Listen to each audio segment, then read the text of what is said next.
गाली देना गलत है, मान लिया, इसमें कोई दो राय नहीं है। जेन जी ने गाली दे दी, जेन जी समाज को असभ्य बना रहा है। आप बात करते हैं जेन जी में वो आचरण नहीं है जो हमारी जनरेशन में था। अरे साहब, आपकी जनरेशन में बागवान मूवी आती थी, अवतार मूवी आती थी जो संस्कार सिखाती थी। कुछ गलत होता था तो सेंसर बोर्ड कट कर देता था। अब क्या हो रहा है? अब आप क्या परोस रहे हैं जेन जी को? चाहे वो समाज, परिवार, राजनीति, मीडिया, डिजिटल प्लेटफॉर्म, सब क्या दिखा रहे हैं? आपने उनको परोसा क्या है? वेब सीरीज ओटीटी प्लेटफॉर्म पे आ रही है। मिर्जापुर में मुन्ना भैया बोलेंगे तो डायलॉग है, आपने बोल दिया तो गाली है, समाज असभ्य हो गया। गुड्डू पंडित बोलेंगे तो कोई दिक्कत नहीं है, मूवियों में गाली आएगी, कोई दिक्कत नहीं है। रील्स पे रील्स बन रही हैं, फैलाया क्या जा रहा है? अश्लीलता। तब कहां थे साहब? अब तक ध्यान नहीं आया था युवाओं का कि इन युवाओं को इंस्टाग्राम पे क्या परोसा जा रहा है? सिर्फ वल्गैरिटी।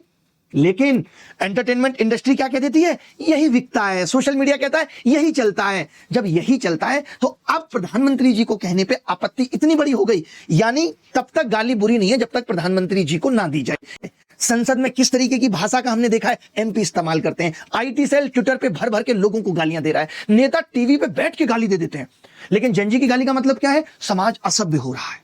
और ये अब कब समझ आ रहा है? जब वो रुचिका नाम की व्यक्ति के ऊपर एफआईआर हो जाती है। एफआईआर कर देंगे, रुचिका सुधर गई, पूरा देश सुधर गया। आपने देखा कि ये गाली उनके अंदर कहां से आ रही है? ये जो आप घटिया वेब सीरीज, घटिया फिल्में, घटिया रील क्या सिखा रही है बच्चों को? आप कहेंगे स्कूल में नैतिक शिक्षा दे रहे हैं, आधा घंटे का पीरियड होता है, लेकिन बच्चा 8 से 10 घंटे तो मोबाइल पे बता रहा है। ये तो कॉकरोच जनता पार्टी के 27 मिलियन फॉलोअर्स ने हमें बता दिया है। और बच्चे जो सुनते हैं वो सीखते हैं। अब सवाल यह है कि उसने ज्यादा सुना क्या? तो ये जो गाली कल्चर है, इसको किसने सामान्य बना दिया? आप उम्मीद करते हैं कि जड़ में जहर डालेंगे और फल मीठा आएगा, इसकी उम्मीद में बैठे हैं। आज एल्गोरिथम क्या सेट है? गाली बोलिए, सनसनी दिखाइए, रीच और ज्यादा मिलेगी। आप सभ्य भाषा बोल के देखिए, कौन सुन रहा है आपको? और उन बच्चों से आप उम्मीद आपकी एकदम अलग है।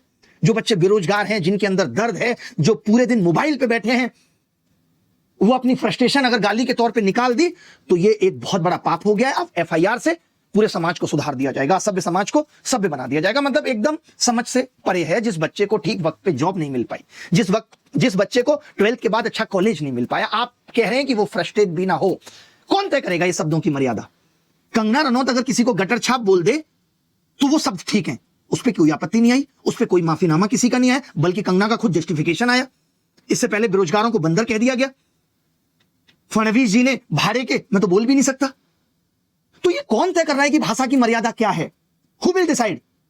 ले आइए इस पे भी एक बिल, बैन कर दीजिए गालियों को। तो हमें ये दिखाना पड़ेगा और देखना पड़ेगा, हमें अपने आचरण से युवाओं को सिखाना है। अब तक मूवियां सब हीरो हीरोइन गालियों को प्रमोट कर रहे थे तो तालियां बज रही थी साहब। अब वही युवाओं ने आकर के प्रोटेस्ट में प्रधानमंत्री जी को बोल दिया तो आपत्ति हो गई। ये दोगलापन नहीं चलेगा साहब।